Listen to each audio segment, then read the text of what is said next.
আমি ঘটক সাত করে নিয়ে আসি ভাই আজকে আমার বিয়ে দোয়াই লাগবে ভাই বহুত ধানা বানাই যাচ্ছে ভাই আমি ভাই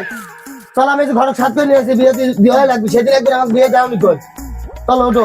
আমি করতেছিস কাজ করতেছি আমি একটু পরে কাজ করতেছো তাই কি তুমি চলো তো আগে আমাকে বিয়ে দাও ঘটক সাত করে তুমি পাগল মাগল নিয়ে মলাম তোরে তুমি ঘটকের সাথে কথা কও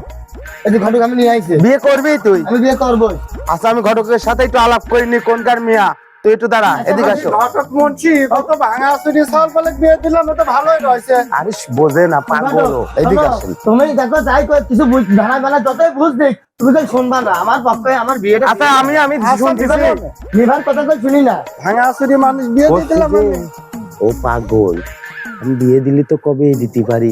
দিনই পাগল ছাগলের বিয়ে দিয়ে বিপদে পড়বো নাকি তোমার কয়টা টাকা পয়সা দিচ্ছি তুমি বোঝাশোনা কও মিয়ার সমস্যা এটা আমি আর একটা মিয়া দেখিনি ঠিক আমি আমার দেরি করতেছে ঘটক সাথে তো সময় কথা কয় নাকি আমি তো ও পাগল বোঝেন না নাই তো বিয়ে তো দিতাম আমি হয়েছে আমি ভাই আসো তো কি হয়েছে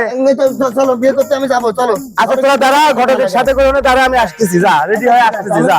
যা, আমি আসতেছি রেডি হয়ে যা আমি ভাই কি কইলে আর আমি ভাই তো আসতে চাই চলো তাড়াতাড়ি আমরা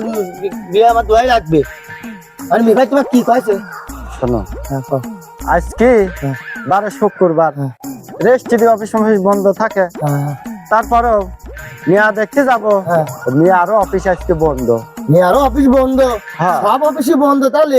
তাহলে ভাই তুমি নিভার সাথে আলাপ আলোচনা করি আমাকে হলিকা বিয়ের ব্যবস্থা করিয়ে দিবা তাতে বিকাল হলেও করিয়ে দিবা বিকালে তোর অফিস খুলি ফেলবেন খুলবে না বিকালে অফিস খুলবেন আচ্ছা